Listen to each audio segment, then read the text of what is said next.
Senhores, senhoras, irmãos em Cristo Jesus, é uma alegria recebê-los. Louvamos a Deus por esta data tão especial, data esta que também temos a oportunidade de reencontrarmos amigos, irmãos queridos, que têm estado conosco na labuta que é pregar o Evangelho de Cristo Jesus. Evangelho este que é o poder de Deus para a salvação de todo aquele que nele crê. Me alegro em ver os irmãos, e como disse, irmãos conhecidos, como nosso irmão presbítero Walter Natal, que me acompanhou desde a época de seminarista, período este que eu era bem mais magro. A gente vai envelhecendo e engordando. Meus irmãos, nesta data comemoramos o Dia dos Bombeiros Brasileiros e, a despeito de tantas datas comemorativas, esta, sem dúvida alguma, é uma das que merecia mais destaque. É sabido que, além de apagar incêndios, os bombeiros também têm desenvolvido vários projetos sociais, projetos educativos, com o objetivo de tentar melhorar a qualidade de vida das comunidades em que eles estão inseridos.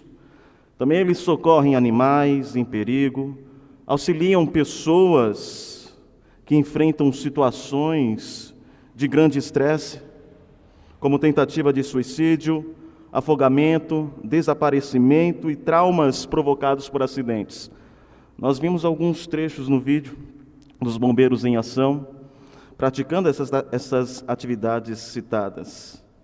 Ainda que bem treinados, tudo isso envolve o risco da própria vida e também envolve a necessidade do controle das emoções. Mas como salvar alguém sem se envolver? Como salvar alguém sem se envolver? Não faz muito tempo, ouvi o relato de um bombeiro que salvou uma garotinha que tinha sofrido um grave acidente. O estado da menina era grave, gravíssimo. O procedimento do bombeiro foi preciso, sua postura segura, seu comportamento impecável.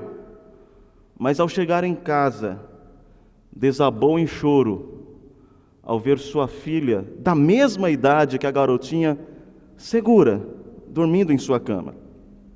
O bombeiro chorava não apenas de emoção por ver a sua filha em segurança, mas também por sentir a dor dos pais daquela garotinha ao vê-la naquele estado. Afinal, como salvar alguém sem se envolver?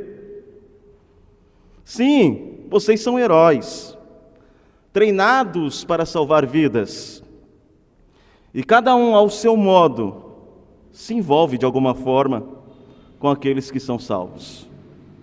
E isto não é uma falha, não é uma falha no treinamento de vocês, mas é a pura evidência de que vocês são humanos. Pensando nisso, eu gostaria de falar com vocês sobre um grande herói, um herói humano, mas também que é diferente de todos, porque também é divino.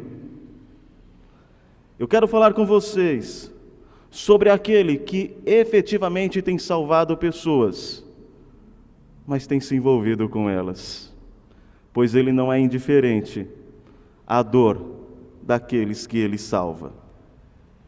Eu quero, portanto, que você acompanhe a leitura que eu farei de João, capítulo 19, a partir do versículo 28. Faremos a leitura até o versículo 30. João 19, versículo 28 ao 30. Se você está com o seu celular ou com a sua Bíblia, pode acompanhar a leitura enquanto eu a faço, audivelmente. Depois, vendo Jesus que tudo já estava consumado, para se cumprir a Escritura, disse: tenho sede. Estava ali um vaso cheio de vinagre. Embeberam de vinagre uma esponja e, fixando-a num caniço de sopo, lhe achegaram à boca. Quando, pois, Jesus tomou o vinagre, disse: está consumado. E, inclinando a cabeça, rendeu o espírito.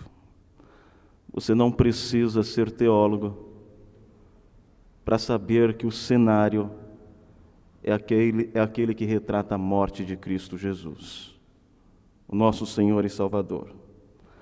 Agora observe, que contraste! Aquele que todas as coisas foram feitas por intermédio dele, e sem ele nada do que foi feito se fez, o autor da vida clama: tenho sede. Como verdadeiro Deus, ele poderia ter e fazer tudo com apenas um pensamento. Com aceno de mão, ele poderia ter feito retornar o cuspe de seus acusadores para suas próprias faces.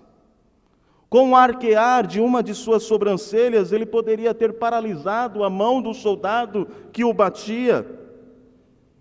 Ele poderia ter evitado chegar àquela situação de humilhação, de morte,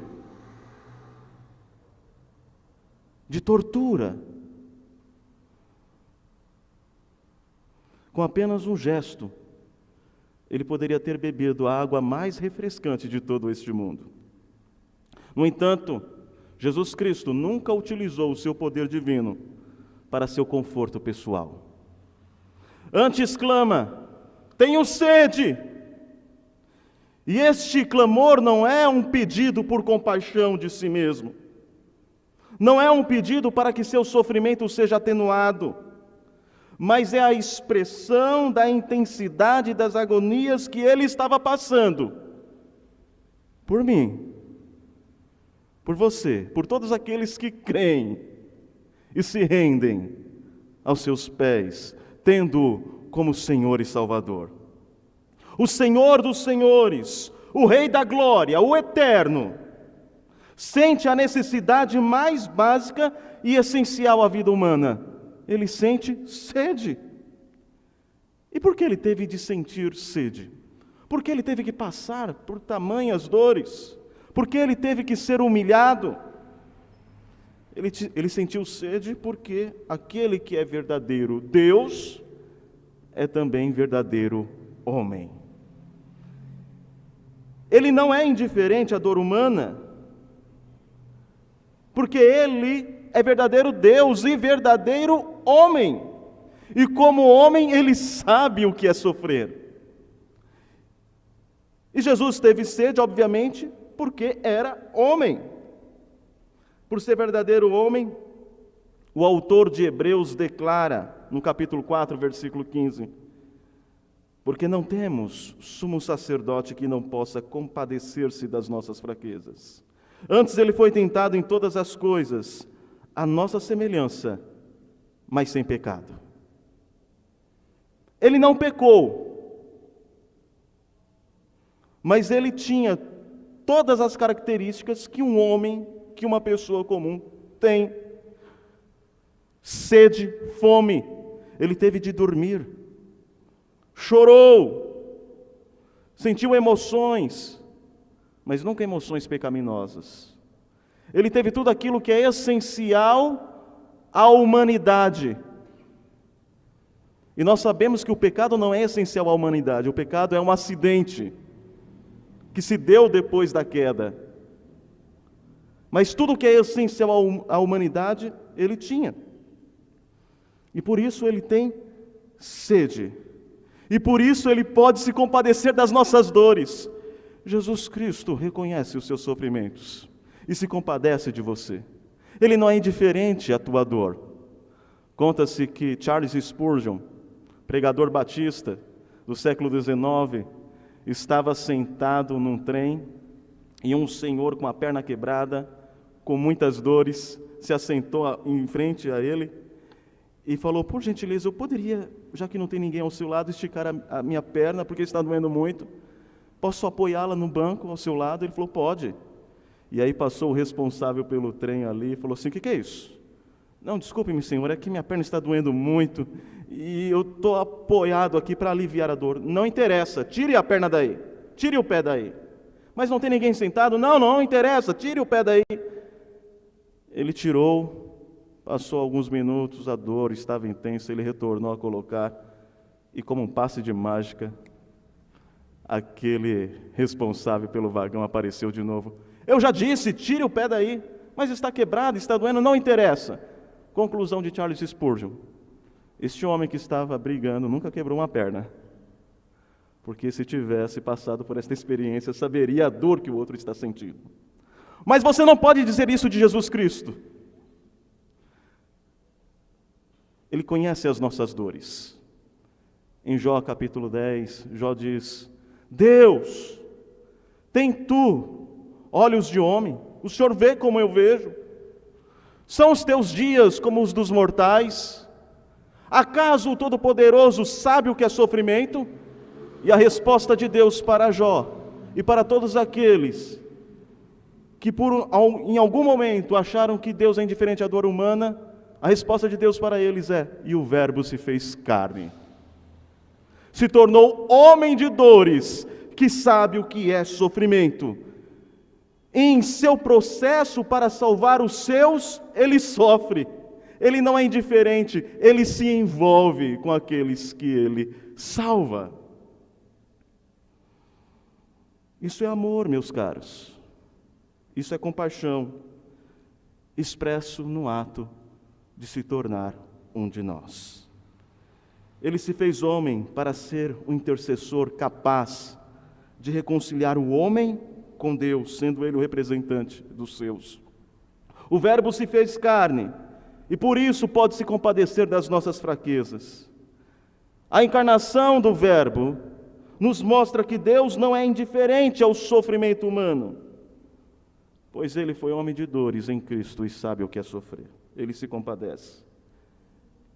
E um segundo ensino que nós tiramos do texto que nós acabamos de ler é que ele não é indiferente à dor humana, pois ele planejou sofrer pelos seus. A vinda de Cristo Jesus ao mundo não foi um acidente, mas foi um cumprimento de um plano eterno, que já havia sido registrado nas Escrituras, ainda que não tivesse de uma forma tão clara. Mas os profetas já falavam de um Messias, daquele que viria, se envolveria com os seus, a fim de resgatá-los, a fim de salvá-los.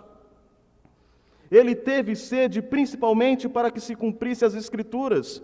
É que o que o texto diz, logo no primeiro versículo que nós lemos: depois, vendo Jesus que tudo já estava consumado, para se cumprir a Escritura, disse: tenho sede. Repare, é um detalhe, mas um detalhe escrito por Deus na história da redenção. O Salmo 22 está se cumprindo aqui.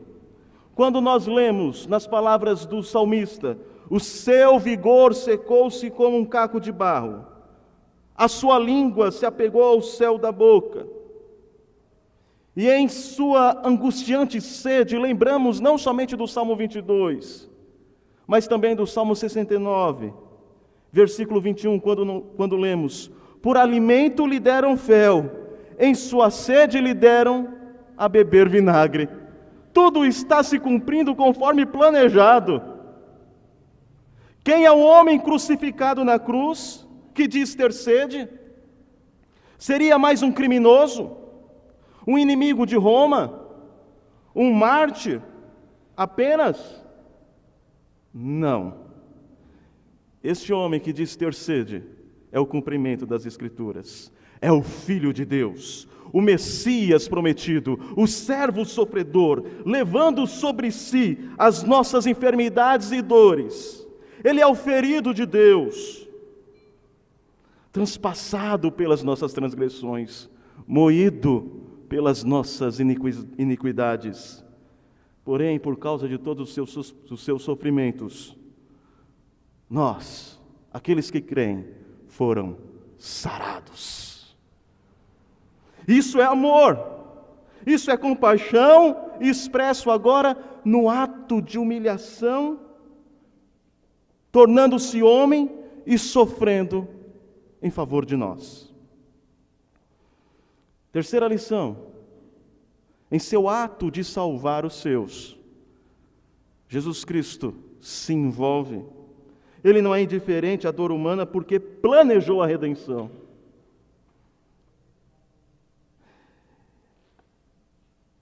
Ele planejou isto. É o cumprimento. Ele planejou sofrer, mas também redimir. Por meio do seu sofrimento, ele redime.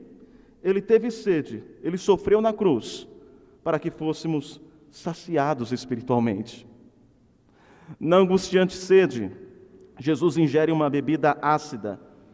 Diferentemente do vinho e mirra recusado por Jesus, vinho e mirra que tinham como propósito atenuar o seu sofrimento, o vinagre aqui era a famosa, naquela época, hoje não, polska.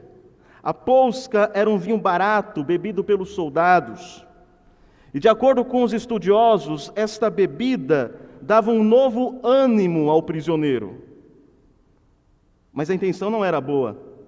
Na verdade, esse era um modo de prolongar o sofrimento daquele que estava na cruz. Era como se fosse um Red Bull da época. Então o indivíduo estava desanimado, ganhava um novo vigor e sofria ainda mais. A intenção era que, com os sofrimentos, o condenado não desmaiasse. A polska o mantinha atento e numa situação de sentir todas as dores causadas por aquela condenação tão terrível na cruz. Mas o gosto do vinagre não era em nada semelhante com o gosto amargo do cálice da ira de Deus. Jesus bebeu este cálice, ainda que no Getsemane ele tenha dito: Pai, se possível, passa de mim este cálice. Todavia, seja feita a tua vontade. E ele bebeu o cálice da ira de Deus até a última gota, para que eu e você pudéssemos beber o cálice da salvação, o cálice transbordante da salvação de Deus. Porque Deus expressa o seu amor no fato de ter Cristo Jesus morrido por nós, sendo nós ainda pecadores. Isso é amor, isso é compaixão, expresso agora no ato da redenção. De modo que aquele que padeceu no Salmo 22, sede, é o mesmo que agora nos conduz às águas tranquilas no Salmo 23. É aquele que refrigera a nossa alma. É aquele que teve sede, e aquele que teve sede quando levantado à cruz, é o mesmo que diz: se alguém tem sede, venha a mim e beba. E aquele que teve sede é o mesmo que depois de ressurreto e glorificado, em sua ascensão envia o Espírito Santo para aquele que nele crê. Como diz as Escrituras, fluirão rios de águas vivas em seu interior. Concluindo, ele teve sede porque ele era homem. E por ser homem, ele pode se compadecer das nossas dores. No seu ato de nos salvar, ele se envolve conosco. Ele não é indiferente à nossa dor.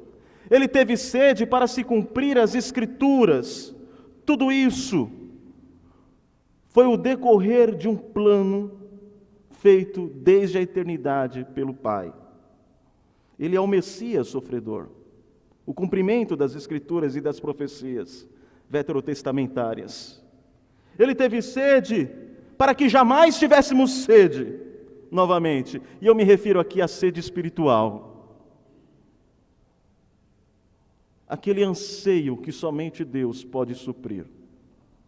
Ele tomou sobre si a ira que nos era destinada para nos reconciliar com Deus Pai, satisfazendo os nossos anseios e anelos existenciais, que somente Ele pode satisfazer.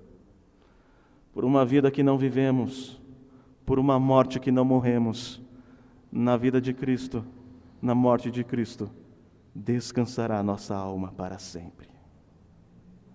Jesus é um Salvador, um herói, que se envolve com aqueles que Ele salva. Ele é amoroso e compassivo, que não é indiferente às nossas dores. E eu termino com algumas aplicações para os nossos queridos bombeiros e também policiais militares que se arriscam no cumprimento do seu dever. É possível que depois de anos de trabalho árduo, face à ingratidão, sem um reconhecimento devido, você se sinta tentado a ser insensível com os que sofrem, ou não querer se envolver muito. Lembre-se então de Jesus Cristo. Ele se envolveu totalmente com os seus. Não cometeu pecado algum, mas estava lá para acolher, para abraçar, demonstrando compaixão. Que Jesus Cristo seja a inspiração para o exercício do seu trabalho. Continue a se envolver com aqueles que você salva. Faça-o, motivado não somente pelo dever, mas pelo amor ao próximo. O divino se fez carne por amor a você. Por isso Ele conhece todos os seus sofrimentos e dores e se compadece. E Ele o faz com o sacrifício de sua própria vida. Afinal, Ele morreu por todos aqueles que nele crê, para que, tendo pago o preço da condenação, agora ressurreto, Ele te dá vida e vida eterna e salvação efetiva. Salvação esta que nenhum braço humano pode conquistar, que é a salvação que nos garante a vida eterna. E como nós sabemos que Ele pode fazer isso, é que aquele que morreu também ressuscitou. O túmulo frio não pôde retê-lo. Ele venceu a morte. Eu gosto do título de um livro do puritano John Owen, que é A Morte da Morte na Morte de Cristo. A morte da morte na morte de Cristo. Quando Jesus morreu, Ele matou a morte. Agora ela já não tem mais poder. Ele nos salva do inimigo mais implacável de todos os homens, que é a morte. E Ele o faz num processo de envolvimento com os seus. Se inspire nele para o trabalho. Creia nele para a segurança da sua própria alma. E viva na certeza de que, a despeito de suas dores, Ele não é indiferente ao seu sofrimento. Antes, Ele te ama. Ele está com você. Ele te guia. Ele te consola e conforta. Amém.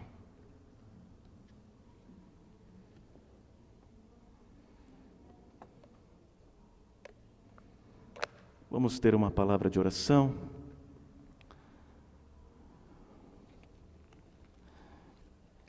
E em seguida daremos continuidade à nossa cerimônia. Curve a sua fronte mais uma vez, oremos.